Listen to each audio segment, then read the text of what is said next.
Hey everyone, Lawrence here from StudioHawk, and today we're going to be running through my favorite Chrome extensions for SEO. So in my SEO pursuits, every single day I'm going to be using different plugins to just get the right information on hand. And today we're just going to jump into it. I'm going to show you some really cool stuff. So I'm going to boot up studiohawk.com.au as an example of how I'd use these plugins.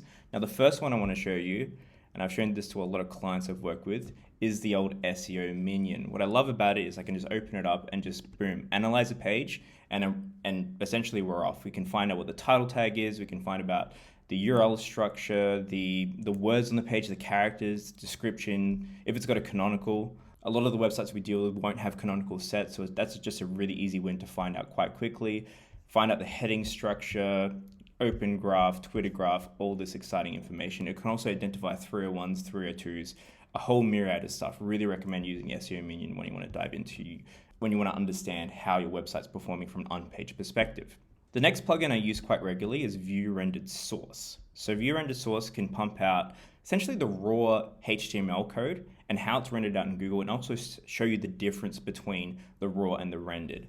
So a lot of the time you'll see websites that have a lot of things that are rendered out through JavaScript and can actually identify the differences between. And if you're seeing a big difference between your raw and your rendered, that might be something worth looking into. You don't want to have big discrepancies happening there because Google can get quite confused when dealing with JavaScript. It's easier to just make sure it's all rendered out in HTML. Another plugin that I use quite regularly, because I use SEMrush a lot for the SEO auditing and the SEO research that I do, is Open SEMrush.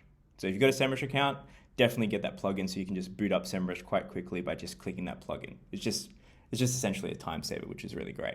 Rolling through more plugins, there's the Schema Builder, quite useful for understanding how your schema is laid out. Schema, more of an advanced thing in SEO, but you can check out your organizational schema, your breadcrumbs, just to make sure that it's all marked up in the right way. And if there's anything that you're missing, it can actually help you build out schema that you're missing as well, so you can inject that as code and scripts into your website. So when you're dealing with websites post-migration, or you've changed a lot of URLs recently, Redirect Path is a really useful plugin to use to just check if everything's okay.